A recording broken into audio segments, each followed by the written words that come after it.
एक नीलम परी थी जो कि बहुत सुंदर थी और बहुत दयालु थी।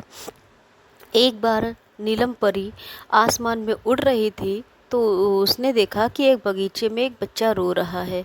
वह बच्चे के पास गई और रोने का कारण पूछा। बच्चा और ज़ोर ज़ोर से रोने लगा। बच्चे ने कहा, मेरा नाम मिंटू है और मैं अब मेले में देखने अपने भाई बहन के साथ आया था।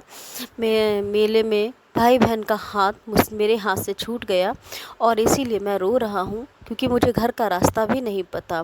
इस ये कहकर वह और ज़ोर ज़ोर से रोने लगा।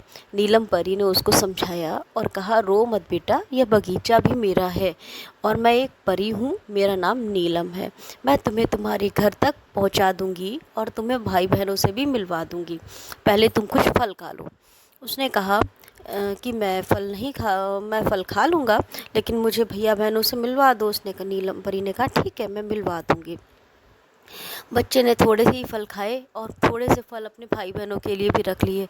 उसने इतने प्यारे, इतने स्वादिष्ट फल कभी नहीं खाए थे। नीलम परी ने कहा, हाँ कि ठीक है, आओ चलते हैं। दोनों आसमान में उड़ते हुए बच्चे ने देखा कि एक जगह पर उसके भैया बहन बड़े उदास बैठे हैं।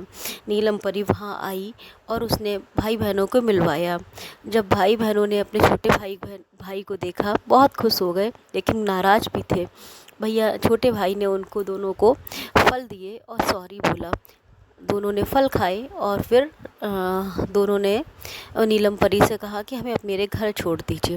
नीलम परी ने कहा, ठीक है। नीलम परी ने छड़ी घुमाई और फिर आसमान में उड़ने लगे। जब तीनों आसमान में उड़ने लगे तो थोड़ी देर के बाद उनका घर आ गया।